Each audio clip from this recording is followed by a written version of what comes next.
Dr. Mason West.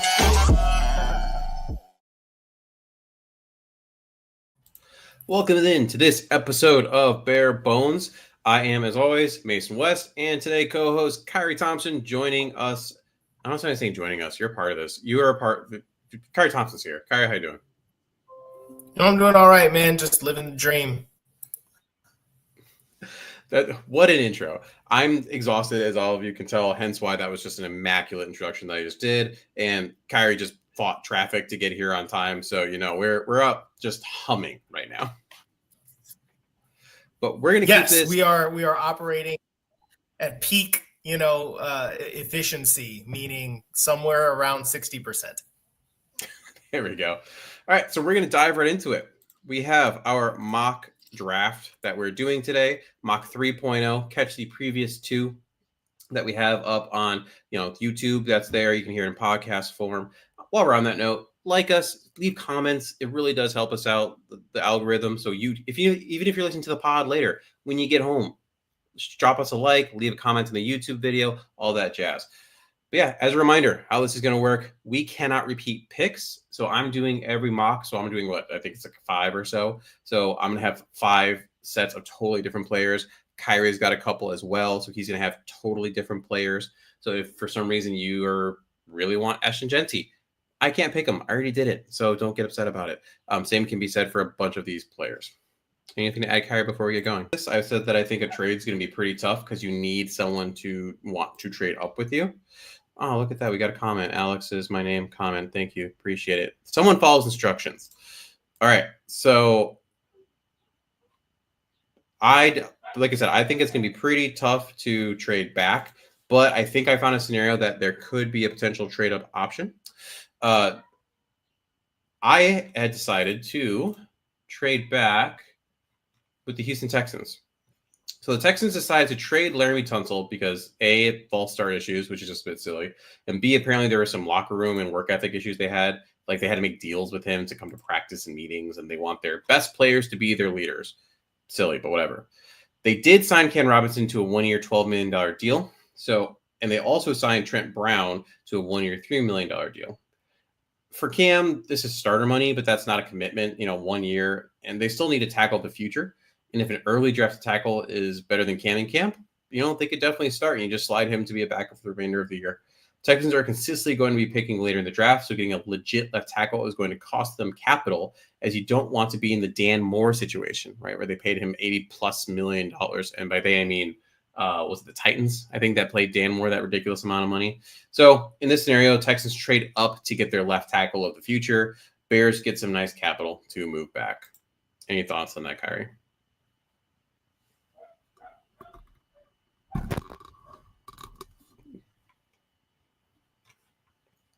Ooh, my mic's coming out. Cool. Love it. Can you hear me now? I can hear you. You keep going. I'm going to figure out my mic stuff. Yeah. I think it's intriguing because, especially in this draft, where a lot of what we've heard is that there are a lot of starter quality players. Like basically after, say, honestly, the way I feel about it is like after pick number 4, just about, or even pick number 3, I think that true blue chip talent is in the eye of the beholder. And so once you get down to number 10, I think if there's anybody that teams feel particularly strongly about, and that will still allow you to get a player that you really like kind of in that cloud that you're looking for, I'm for it. I don't know necessarily who that would be, especially if you're talking about the Texans looking to trade up for a tackle. Now, I don't want to spoil what I'm going to do, but there could be a couple of tackle options there that you might be interested in. But the question is like, man, are they really going to love them enough to make that move? I think if it's possible, I would be interested. But yeah, it would have to be a decent, as you did here, I would want to see the Bears picking up at least 2 more, starting caliber picks. I think that would be worth it.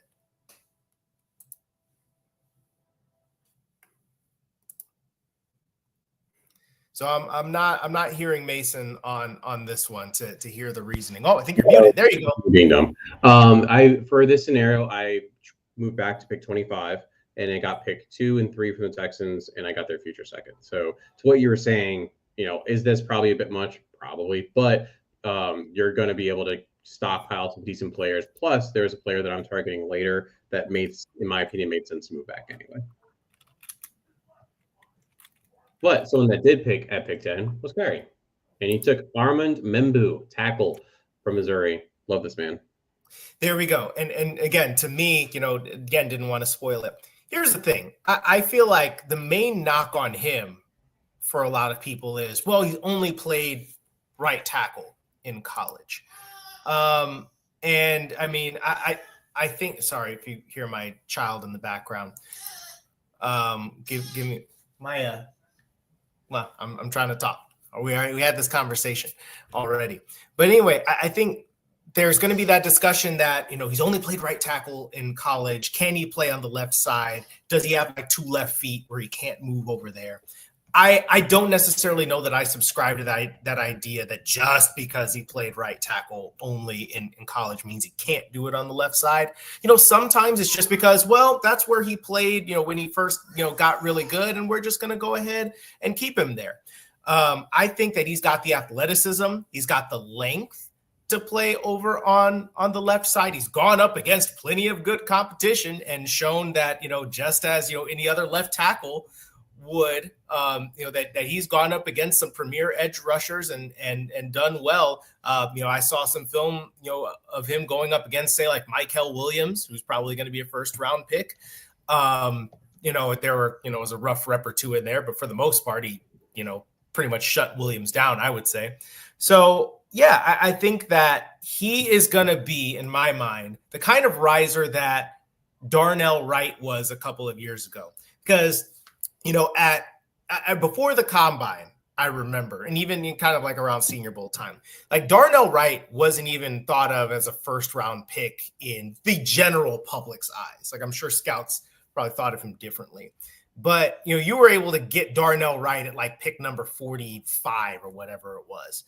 And the moment the combine hit, so obviously he had a good Senior Bowl, and he had a good combine, and you started to see him ticking up the boards. And now you got to trade up into the back of the first round to get him. Now maybe you're feeling better about picking him in the middle of the first round, until he ended up at pick number 10 going to the Chicago Bears. I think that Membou, honestly, I think there's a chance Membou goes inside the top 10 and you don't even get an opportunity to take him here. But for example, in this round, I had an opportunity where I think the best 2 players were Tyler Warren and Armand Membou.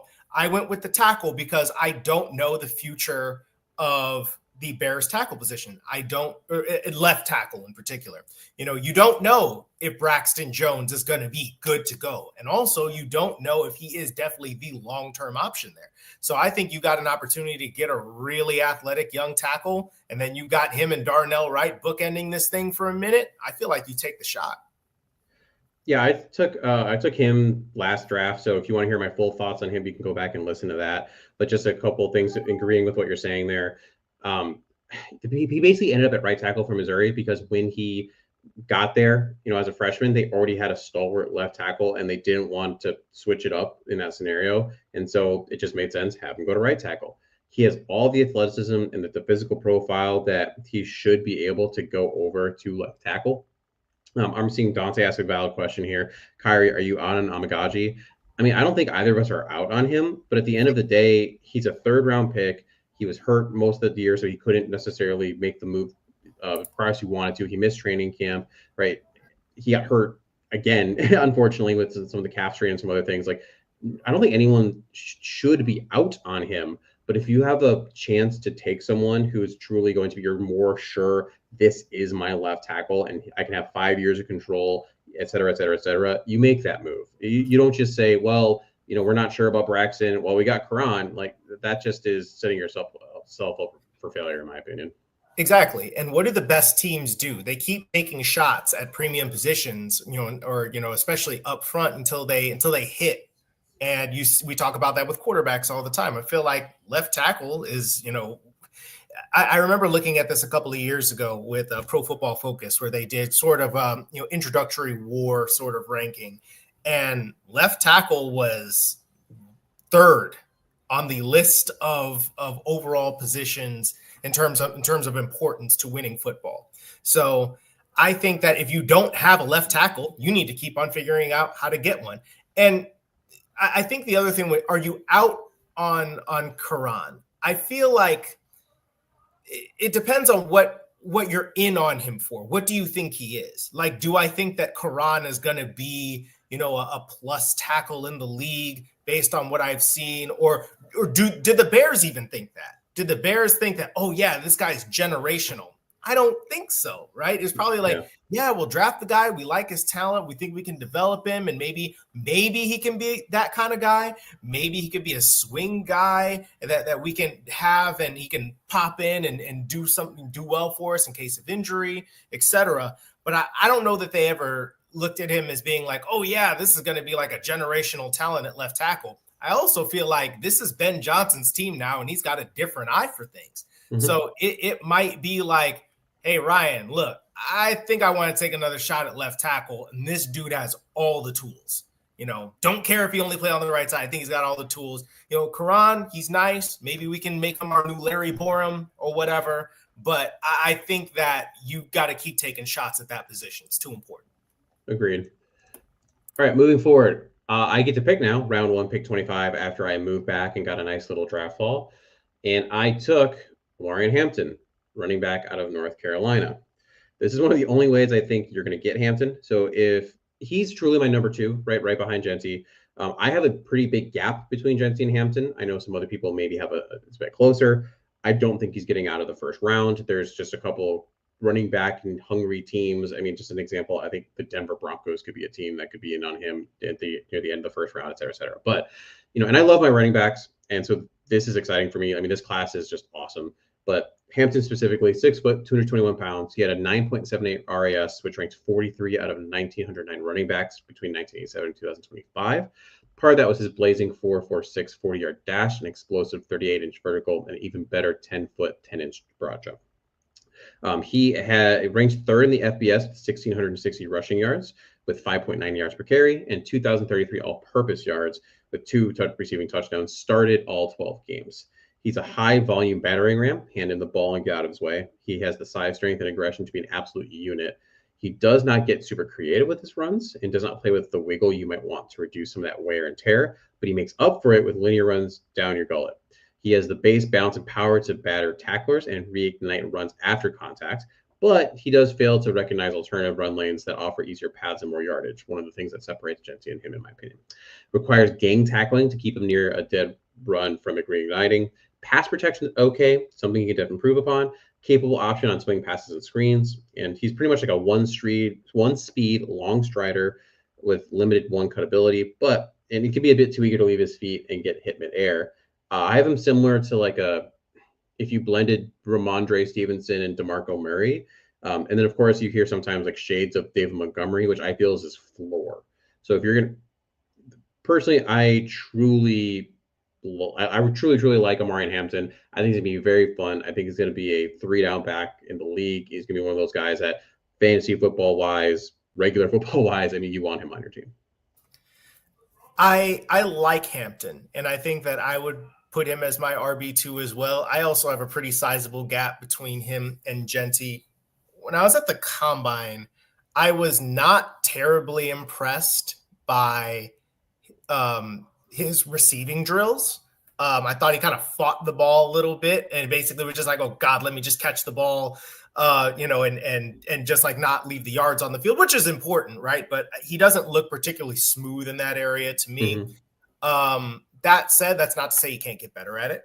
Right. I think everything else is nice. I was kind of like on some of his, some of the vision stuff.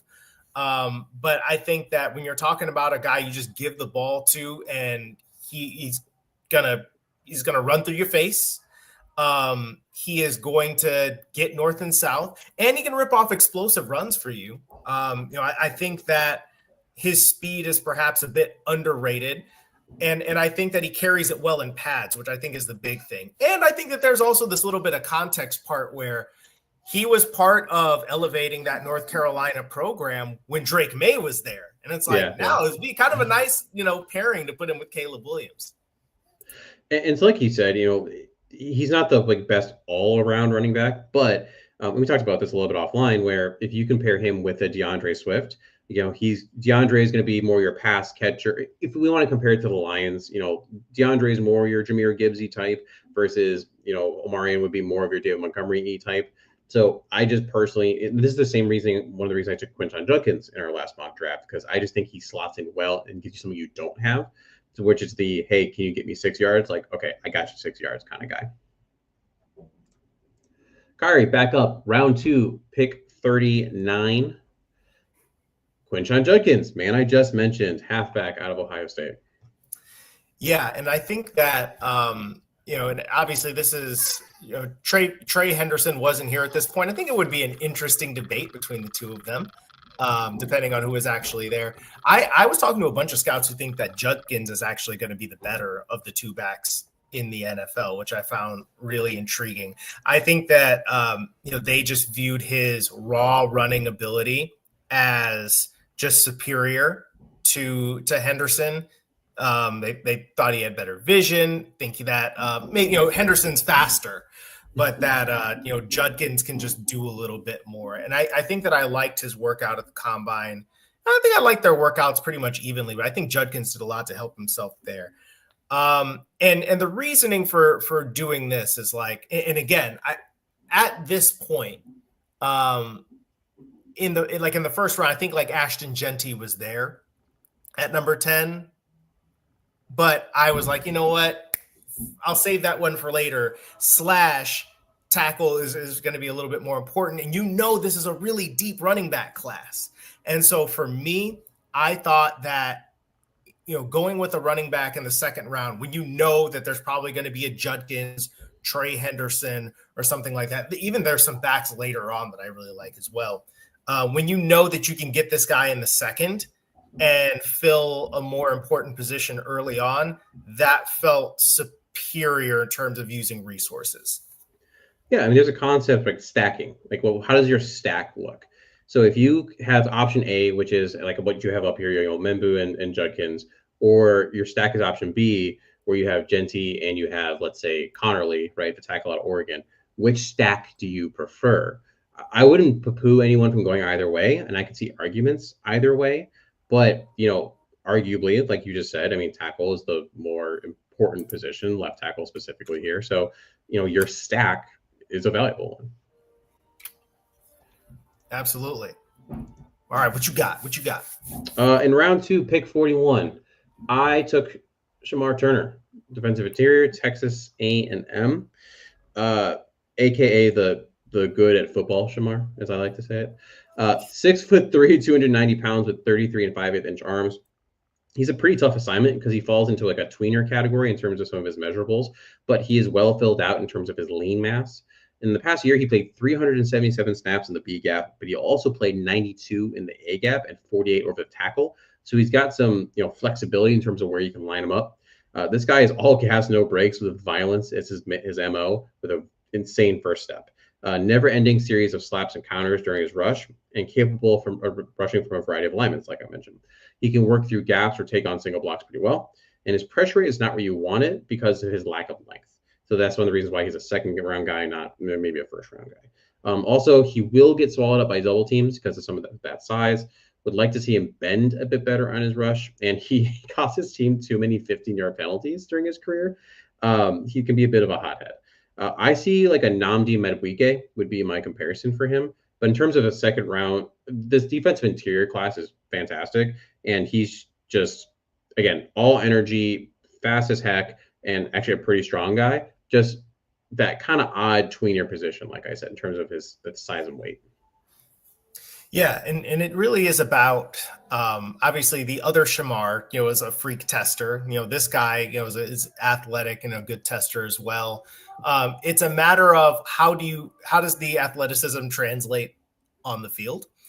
And I think that we've seen more lately that some of these undersized guys, when used correctly, can succeed in the NFL. So it's not necessarily that like, oh yeah, this guy's got short arms and he's, kind of short and light for the position, we can't draft him. You just have to be creative about how you use him. Yeah, especially in today's NFL. I mean, some teams, I'm going to use the Dolphins because they're the peak of this, are also getting away from having these massive center guard combos because they want more speed, want to be able to pull, move the pocket, things like that. So, I mean, yeah, you're going to go against like the line like the Steelers have, or maybe even like the Eagles have, where you got some big old hogs in there. So you got to be creative, like you said. Khari's up. Same pick, round 2, pick 41. I love this pick. Carson Schlesinger, linebacker out of UCLA. Yes, and Pro Football Focus hated it. But again, this is one of those where it's like, yeah, go ahead and hate on it now, but in a couple of weeks, you never know how it's going to end up. I think that Carson is he is the modern NFL linebacker. So yeah. 6'2", 240 pounds, so he's a little bit undersized, for the position, especially like if we want to talk about, inside linebackers and 3-4s or, Mike in a, 4-3, but they're talking about him potentially being a really good, will linebacker in a 4-3. And it's like, yeah, this guy can run. And I think that when it comes to playing linebacker in the NFL, right, we love the guys that look freaky on the field, that are just flying around and, running 4-3s and 4-4s and chasing you down sideline to sideline because there's something that you just can't teach. But sometimes the things that you can teach or even, innate mental abilities can make you just as good at football. And I think that where he really excels, meaning Carson, is he sees the action well. And then that helps him with perhaps, not the, most elite speed ever, right? He's not like Jihad Campbell, but he knows how to play football in a way that I think Jihad Campbell does not yet know how to do. And I think that linebacker is going to be a very sneaky position of need for this team because look, you might still be keeping, your 2 highly paid linebackers for this year, but you don't necessarily know that you're going to do that for certain. And if you go ahead and you draft a guy right now, maybe you decide you don't need to keep TJ Edwards for another year. But even if you did, right, and you decided to rock with a more 4-3 alignment and you plug in, Schlesinger as your will, that's a really strong linebacker group, in my opinion. And then, you've got a cheap young linebacker who's really good and he's ascending. You can kind of rebuild that linebacker crew as time goes on. That's the thing. There's an issue in the NFL currently with linebackers. There's not a lot of teams that have 1, let alone 2 good linebackers. And, you're seeing that pop up on game day when teams are just able to run down the gullet. I mean, a lot of that's going to obviously start with defensive interior, but you need linebackers it's tough. That's why it's like, why tight end is such a hard position, because you're have the blocking responsibilities of a lineman, but you also have the pass catching responsibilities of a receiver. Linebackers the same way, right? You have the coverage responsibilities of a defensive back, but also you have to be able to stop the run and even rush the passer. So I know people are going to hate on this pick because we don't need a linebacker, quote unquote, but you're going to need one. You're getting close to needing a linebacker. It's just not screaming at you in the face right now. It's whispering. It's starting to creep up.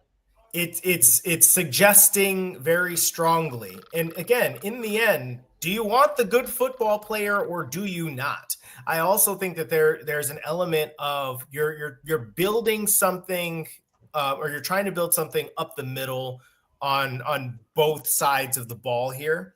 And that if you can get to a point where you feel like it's strong enough where you have those linebackers protected, yeah, you want guys that can go ahead and fly around and eat stuff up. Like, yes, the front for the Philadelphia Eagles, is great. And, there are a lot of good linebackers out there that would have succeeded in there. But, look at Zach Bond, right? He was out there eating. So I think that, like, investing in good players at linebacker, guys that can take advantage more consistently of the good play up front, that stuff matters. And again, having a smart guy who can play in multiple facets, be a special teamer, prove himself in coverage. Like, come on, that stuff is valuable. Yeah. All right, next, I made another trade. So I sent out pick 47 and also a third rounder in order to get pick 39 from the Cardinals. Also, sorry, flip that, can't talk. Cardinals, I gave away pick 39. They got a 5th round pick and a future 5th. I got, their pick 47, second rounder, and a third. The reason I did this, one, there's a player that I wanted to draft. He was further down. I was confident I could get him if I traded down. But in addition to that, I just didn't feel like I needed that another 5th round pick. There's so much value in this year's 2nd and 3rd round that if you can somehow move up and without having to give away too much, like again, I gave away like a future 5th, and I had already acquired some extra capital from that trade down. I felt very comfortable trading in this scenario. We're doing a quick break here, and then we're going to get to the next pick.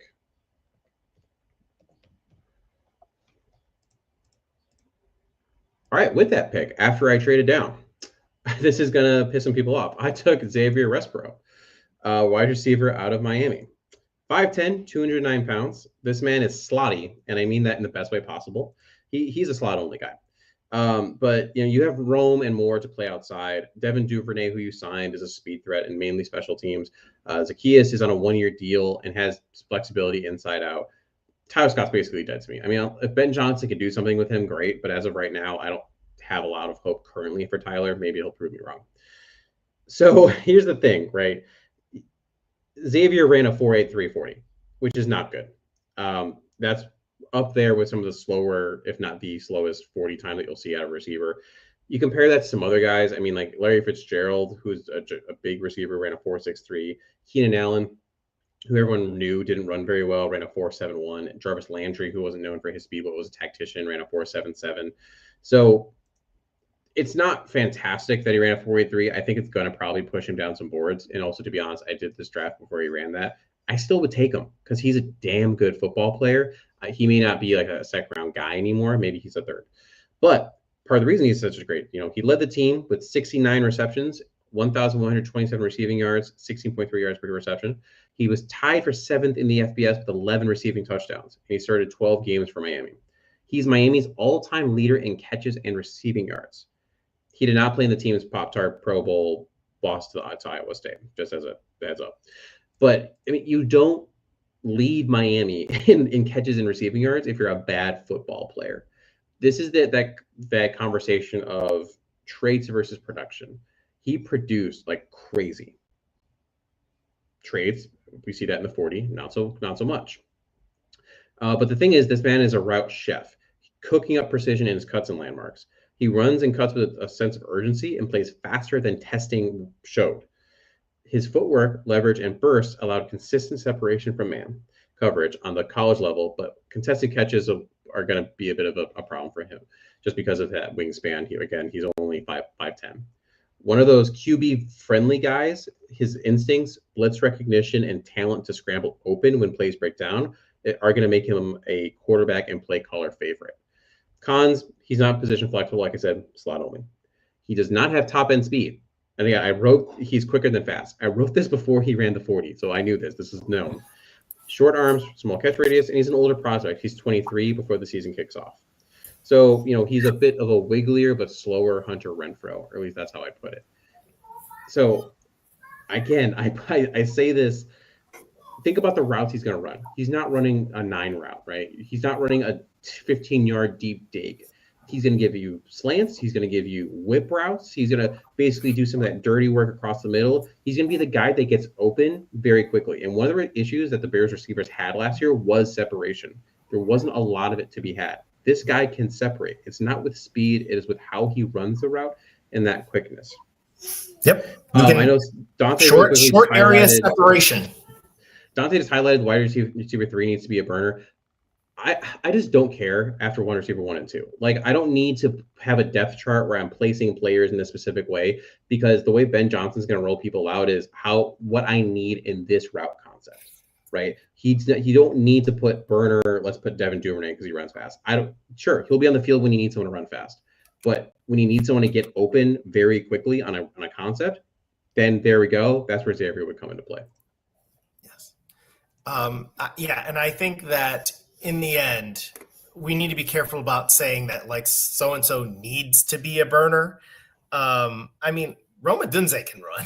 That's not necessarily an issue, and I'm sure that they're probably going to be looking at some quick receivers in the draft. But I think what you want ultimately is guys that get open and catch the football in whatever way they do that.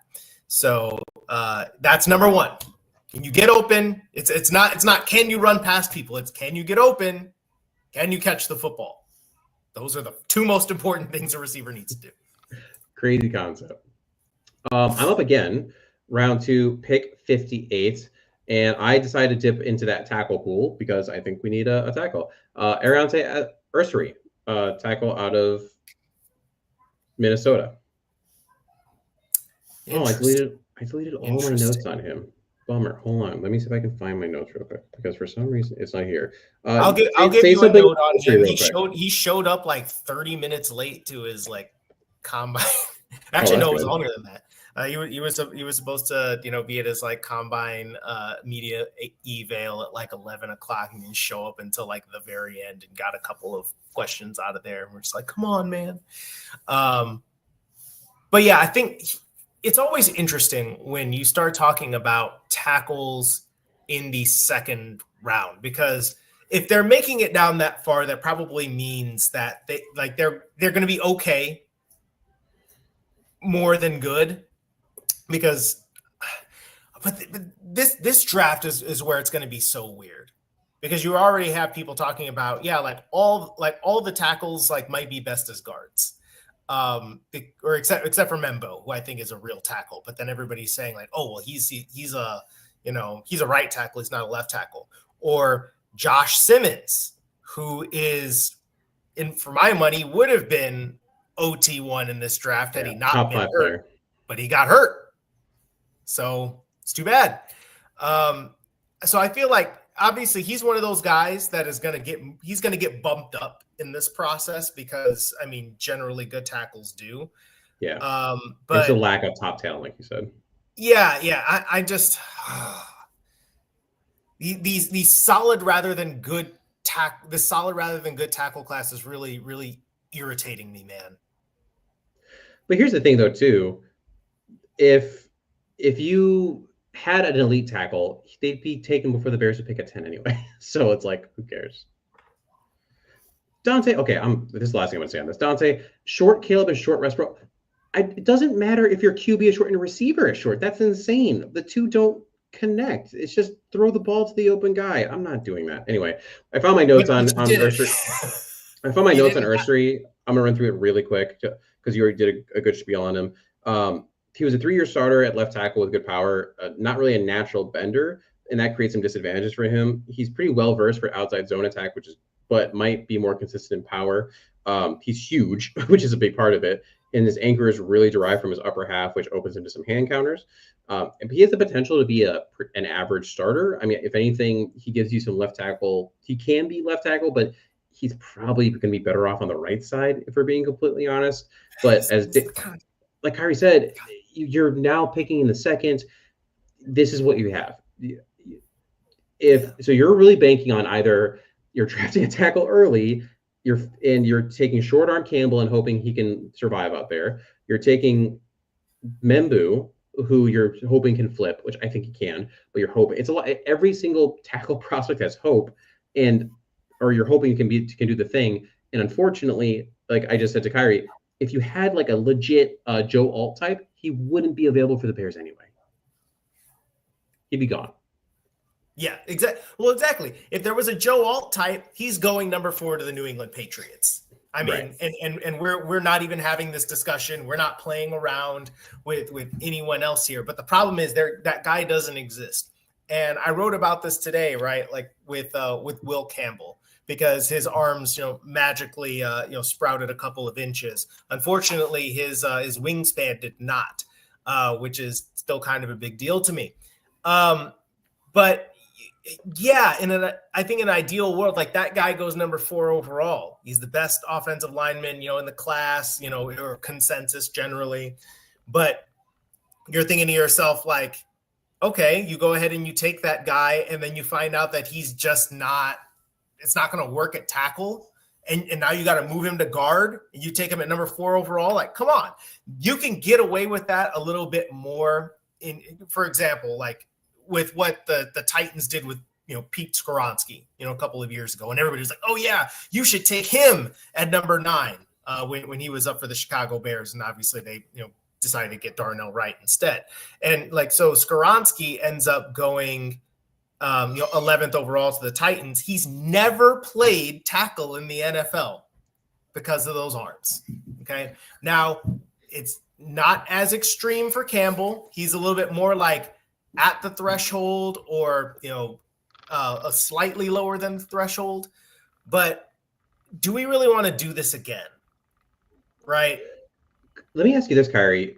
Let's say for the Patriots specifically, could they get away with taking Campbell for a tackle doesn't pan out, bump him to guard, but part of that being because they just need blue chip talented guys, and they're a couple years away from competing, so that could be doable? In my opinion, yes. Okay. So they have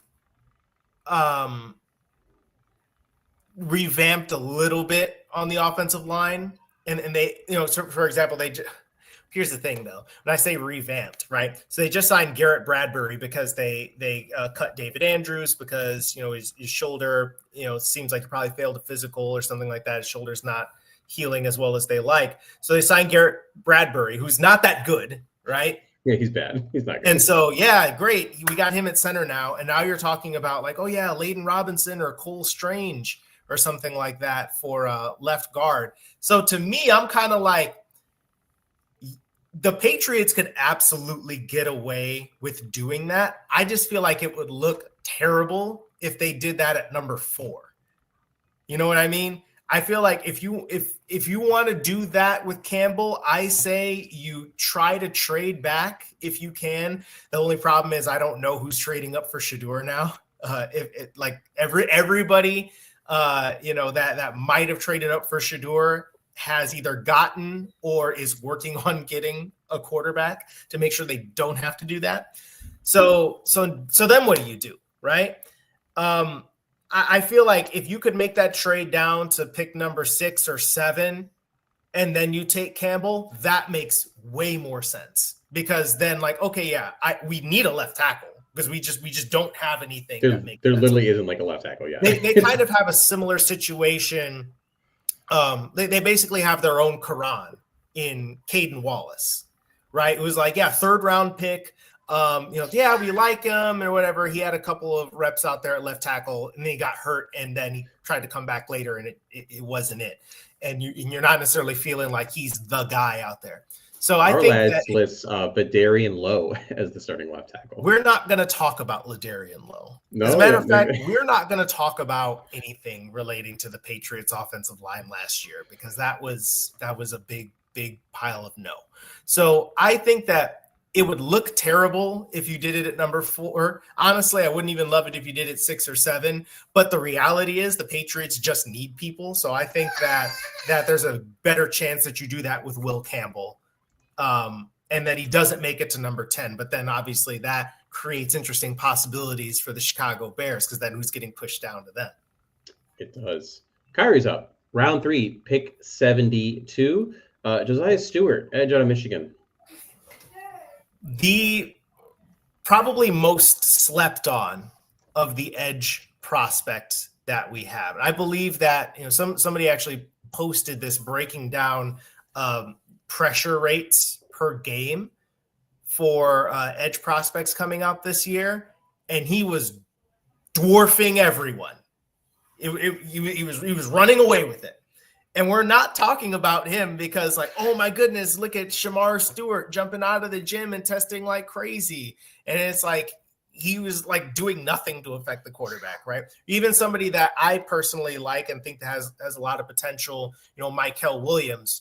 I think that he was hurt a lot of last year, so he wasn't playing to his full potential, but even him, he was way down on that list. And we're not talking about Josiah Stewart as being the number 10 overall pick. I think that honestly, like, you could have made an argument that those two picks, the Carson and Josiah, could have been flipped. And I almost certainly would have gotten a better overall grade for my draft if I had been able to pull that off. But the reality is, if you're getting Josiah Stewart on day 2, I feel like that is an absolute win. Because in the same manner that what you did with Shamar Turner, the reasoning here is that the Bears, they've got Sweat, and that's great.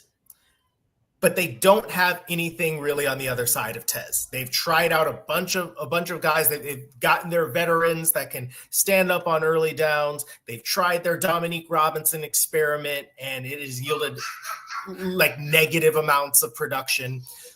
So now you need a stud. And what did we just watch the Eagles do in the Super Bowl? And what they've done leading up to that for the last couple of years, they're just spamming edges, spamming interior defenders, guys that can affect the quarterback, that can push the pocket. So you better believe you need 2 good edges in this league. Right now, the Bears don't have that. And I think that is honestly one of the most pressing things they need to figure out. Josiah Stewart had, as a freshman when he was at Coastal Carolina, 12.5 sacks. And then he dipped down to 3.5 his second year. I don't know what happened there. But then Michigan, 5.5, and then 8.5 last year. So, I mean, besides that crazy first year, I don't know what the heck happened there. He's really gotten better technically each year, especially when you went to better competition. Ending at 8.5 sacks when you're playing in the Big Ten is pretty dang good. And, I mean, he's just a explosive, strong player, max effort kind of guy. When I watch him on tape, I kind of see like Azeez Ojulari a little bit. But you're just hoping, obviously, he can be a little better than that. But that's a pretty solid pick to get in the 3rd round if you ended up with Ojulari. Yeah, I mean, think about it. To your point, where you're talking about trends and where he has ended up. And again, I don't think that's going to happen. He's going to get pushed up the board. Ain't no way he's really going to make it to the 3rd round, you would think. But his grade, his overall grade this year, 91.2.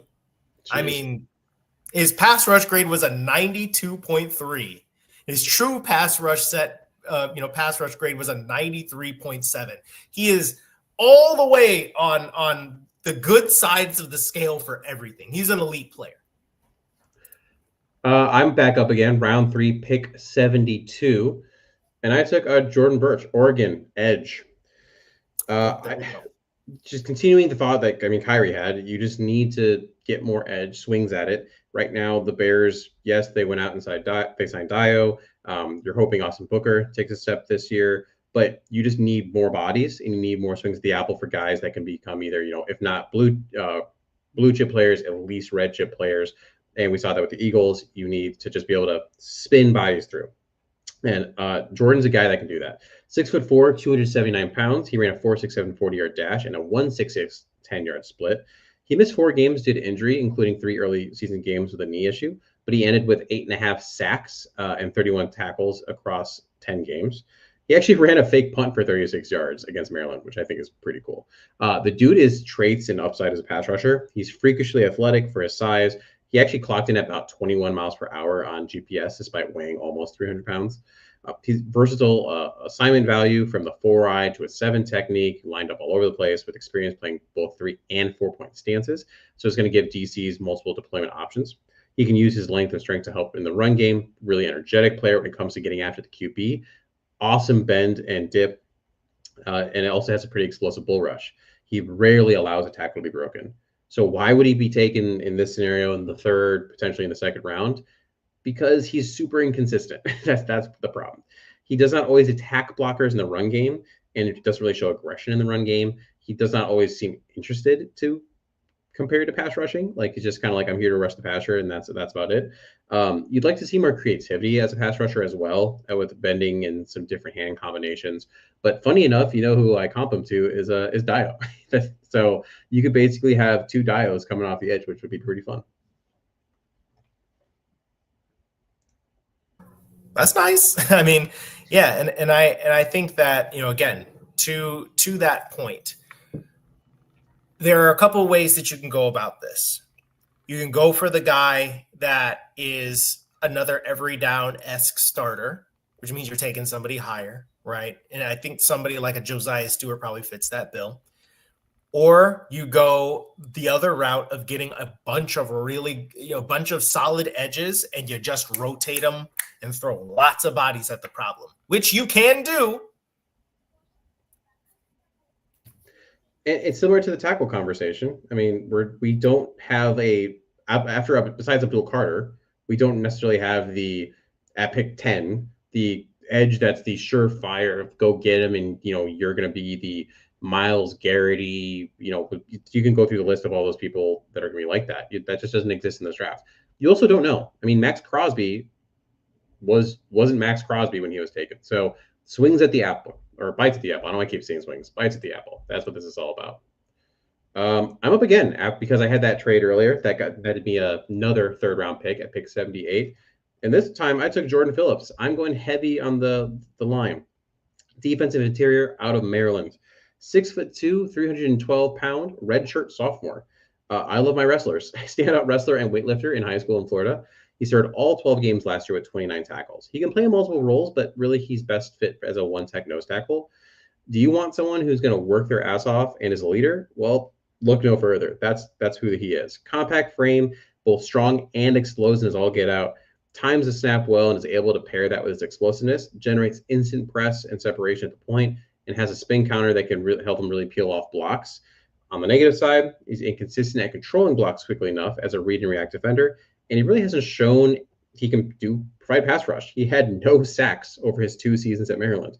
But again, he's only had 2 seasons. He's super young, and there's a lot there. He will need to prove that he can be more than at least a run plugger, if not try to add something to his pass rush game. What makes his trajectory particularly intriguing is that combination of youth and raw physical tools. If he can harness his potential, I would say that he's kind of like, he could be Deron Payne-esque in terms of, that top ceiling.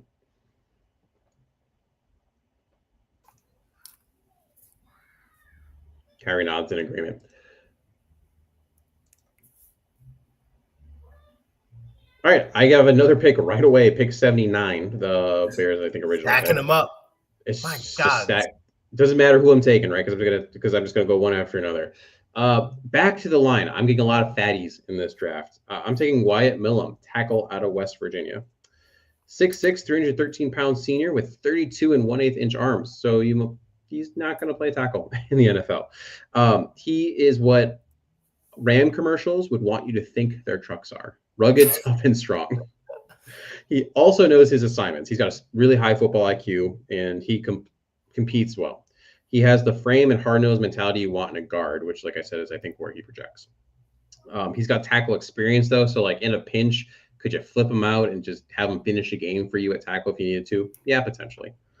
He's got excellent recognition and feel for developing twists. Nasty finisher in the run game who brings his feet through contact. Consistently creates a movement on down blocks and maintains blocks through the whistle. Advanced hand usage and pass protection. You're not going to bull rush him easily or shed him easily in the run game.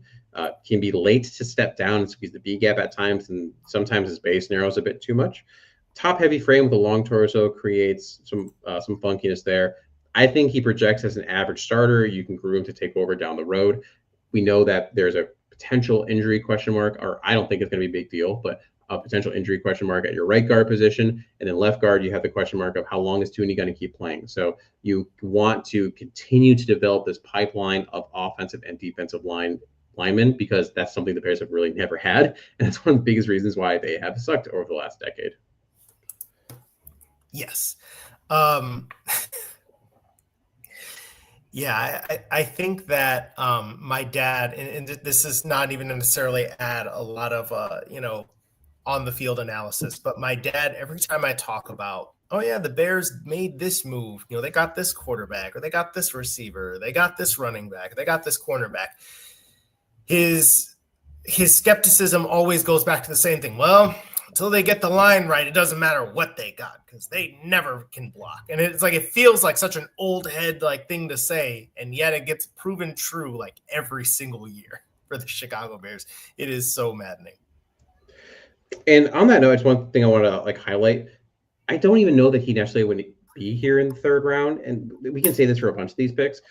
They take, like, for example, Cooper Beebe last year. I think he was like mocked to a lot of teams like the fourth and the fifth round. The Cowboys took him with the 73rd overall pick in the third round. So these guys who are just going to be solid starters, or at least we believe that that's the case, they're going to go higher than we think. It's just going to happen. So, Khari, back up in the fifth round, pick 148. We got Tonka Hemingway. What a name. South Carolina defensive interior. This is a bit of a tweener developmental pick. Maybe in a similar, I don't know, not necessarily in a similar vein to Dominique Robinson, because I feel like that was a little bit more of like, oh my goodness, super athlete who hasn't played anybody. And maybe we can develop him. I think Hemingway's definitely played people. He played at South Carolina. The production score doesn't necessarily match the athleticism of, for example, when I talk about him being a tweener. So he's, currently weighing in at about 6'3", 284 pounds, and thought of as a defensive tackle, right? So that's not an ideal like height or weight for a defensive tackle. And, there's kind of this idea that like, oh yeah, maybe you got to play him at defensive end a bit more, but he doesn't necessarily profile as a defensive end either. He's got decent athleticism for that. But not incredible. But what he does have is a lot of explosiveness and really good movement ability. When you look at his RAS, he didn't have the 40. I would have to see if South Carolina's done their pro day and if he's run the 40 yet. I don't know that he has, but his 3-cone and shuttles were both elite, and his jumps were both elite as well. What you see with him is a guy who's explosive. He can get up out of that stance and get moving at you real quickly. I think he's got good, decent bend. I think that maybe if you get him to bulk it up a little bit, if that's possible for him, you could be talking about somebody who could be rotational as a 3 technique. I think that's probably where you're thinking about playing him, which would mean that's not a bad, like the Bears are not a bad team to draft him, because that's the kind of defense that they're going to be running. He's not a 2-gap guy. He's not a big space eater. He's somebody that you want slashing and causing disruption in the backfield. And I remember, sitting with somebody, talking with somebody at here in Boston who covers the Patriots, and they're just like, this is a really intriguing player. It's like, I don't love him, but the raw tools for developing him into something on the defensive interior, they're there. I think it's just a matter of what team takes a chance on that, and like kind of the limited roles, like maybe in which you can play, or just harnesses that ability of like, hey man, shoot that gap just right there fast as you can. I think there's a role for him in the NFL like that. And in the 5th round, you could do that. It's funny what you said about him bulking up, because when I only watched one game of him, to be honest, but one game I watched, I thought the exact opposite. I was like, I don't love his strength. What if he like dropped like 10 pounds and he just basically played like 4-3 base ends, with a sub package, and that's kind of like, yeah. And I think that's what the scouting reports are kind of saying. Oh is, yeah. Is like having him drop weight and play as an end. I just feel like that's a rotational end at best. And I feel like perhaps like if you put on just like a couple more pounds, like 5 more pounds, and you had him play more 3 technique or something, I feel like maybe that might be a better use of what he could do. All right, we got one more break, and then we're going to wrap this up. Round 7, pick 233. I finally take a linebacker, Teddy Buchanan, and it is pronounced Teddy. I double-checked it. Linebacker out of California. 6'2", 233-pound senior. And for those listening, the reason is because he spells his name Teddye. I don't know why his parents did that to him. We are in backup special team territory here. Ran a 4.6 40, 1 5-yard, 10-yard split, and a 10.5 broad jump. He actually led the team, California, in tackles with 114 and 12 tackles for loss. He started all 13 games with 5 sacks. Not the most instinctual player, but he's pretty twitchy in short spaces with fluid feet and smooth hips. Has the physical tools you want, but you may never really get get where you need him to be as a run defender because he's lacking some of those instincts. He's really better as a swarm to the ball kind of guy than a point man. So that's why I'm saying, I think he'd be really good on special teams. Just have him run down, make tackles, and then occasionally, someone goes down, you sub him in, and you're hoping that again he's the rally to the ball guy that can flow there pretty quickly. Versus he's not gonna meet a lot of guys in the backfield because he doesn't have the instincts for that. Yeah, and I think ultimately with linebackers, and we've talked about this, having later round guys that just see the game well, sometimes those can be just as valuable as the guys that you spend third round picks on. So obviously the higher round guys are the ones that are like, yeah, they've got the full package, they've got the speed, they've got the strength, they've got whatever. But you see undrafted linebackers, or late round linebackers making careers for themselves because they just know how to play football.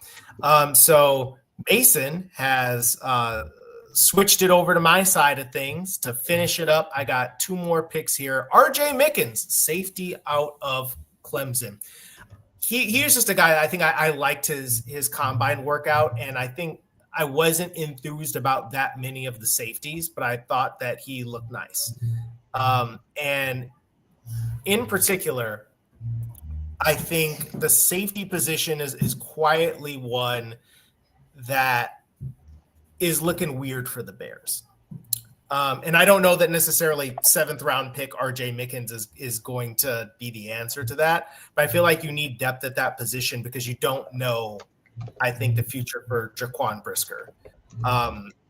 He's, the concussion issues are terrifying, and you never know if he comes back this year, say he has another one, and he might just be done with football.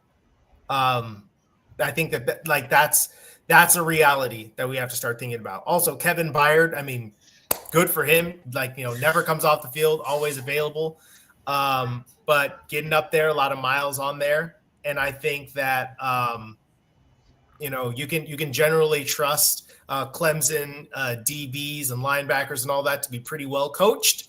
So take a shot on that in the 7th round. Yeah, it kind of sucks because you have your big three, I would say, right? Your Nick Emawari, your Malachi Starks, your Xavier Watts, and then after that you kind of drop off. There's a couple guys that are going to float in the middle rounds, like your Andrew Makuba, your Sebastian Castro, but after that, you're looking at like round 6, round 7 to do this, and it just is what it is, the Bears just aren't in a position where they're going to draft Malachi Starks with like a 1st or 2nd pick. It's just not going to happen. Yeah, exactly. We can all dream, but man, I do. I was texting Mason watching Malachi Starks, I can't remember. Yeah, I think it was Mason. I was messaging you, but I was also messaging Jacob Infante. It's like Malachi Starks is so freaking good, and they're gonna let him drop to the 2nd round just because they're going to, because his 40 wasn't great, and he's gonna be the next one where it's just like he's gonna be Brian Branch, and you're. I was going to say he's gonna be the Brian Branch. What it's like? Why? It's like everybody's gonna be like, why did we let that happen? I'm gonna be like, yeah, why did you let that happen? You knew better. Because people get wrapped up in testing numbers, and that's not all football is. But that's that prisoner of the moment stuff that we always deal with.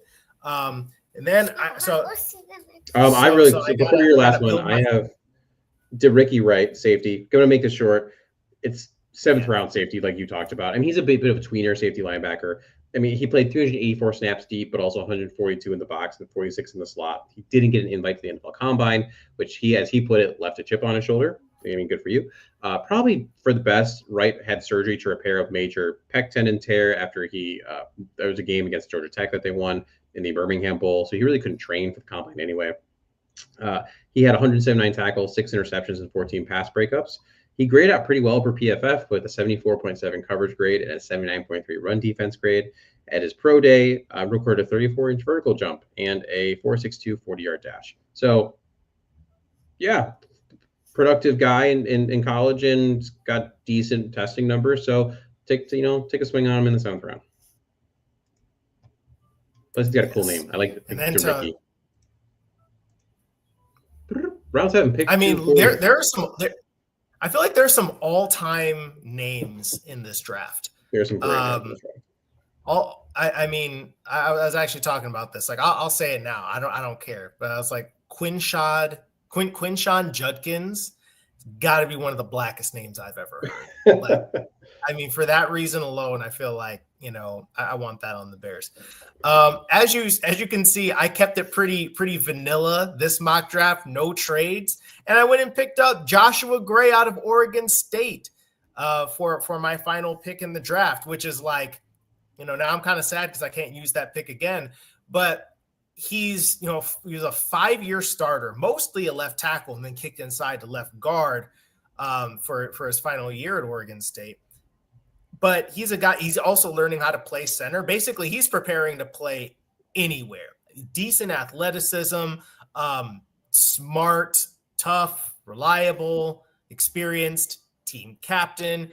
Also, his former coach over his former offensive line coach at Oregon State is now the assistant offensive line coach for the Chicago Bears. And I can almost assure you that they're going to be like, yeah, this guy, go ahead and grab him later on because he's going to come in here, he's going to work his butt off, and there's a decent chance he's going to go ahead and make this team for you. And I think the thing that I like about him, especially as a late round player, is you can play him just about anywhere. In terms of like he has had experience just about anywhere. I think he'll probably project best as a center, a pretty athletic center or a guard. I think he definitely has the smarts to play center. But yeah, I had a great time talking to him at the combine. I would love to see the Bears do that late in the draft. Well, like one of the biggest things that people I feel like undersell is that relationship between some of those guys who were in the college game and are now in the NFL, and ultimately what that looks like. I mean, if you're going to take these flyers, right? I mean, are you going to take someone that you don't really know very well? Or are you going to take someone that someone can vouch for and say, hey, this is what this guy was like in the locker room and things of that nature? Yeah, it's like if people think that you're literally just throwing darts at a board. But in the end, for the draft, all of these guys, I think having relationships in place and knowing as much as you can about that guy before you invest money in him is a plus. So to wrap it all up, I'm just going to read through what happened in these mocks. So those who maybe joined in late or missed some of the talk know what happened here. So Khari, he went with Armand Membou, tackle out of Missouri. Quinshon Judkins, running back at Ohio State. Carson Schlesinger, linebacker out of UCLA. Josiah Stewart, edge out of Michigan. Tonka Hemingway, South Carolina defensive interior. RJ Mickens, safety out of Clemson. And then, as he just talked about, Joshua Gray, guard out of Oregon State. And I'm just reading these off of PFF. Some of these people are going to change positions, like we've already talked about. I traded back with the Houston Texans, netting an extra second, a third, and a future second to go down to pick 25. They traded up for their tackle for future. I took Omarion Hampton, running back out of North Carolina. Shamar Stewart, defensive interior out of Texas A&M. I traded again because I didn't need an extra 5th round pick. I didn't care, but I wanted more swings in the 2nd and 3rd. So, and then took Xavier Restrepo. Can't wait. Wide receiver out of Miami. Everyone's going to hate that. Ariante Ursary, tackle out of Minnesota. Jordan Birch, or edge out of Oregon. Jordan Phillips, defensive interior out of Maryland. Wyatt Millam, tackle out of West Virginia. He'll play guard.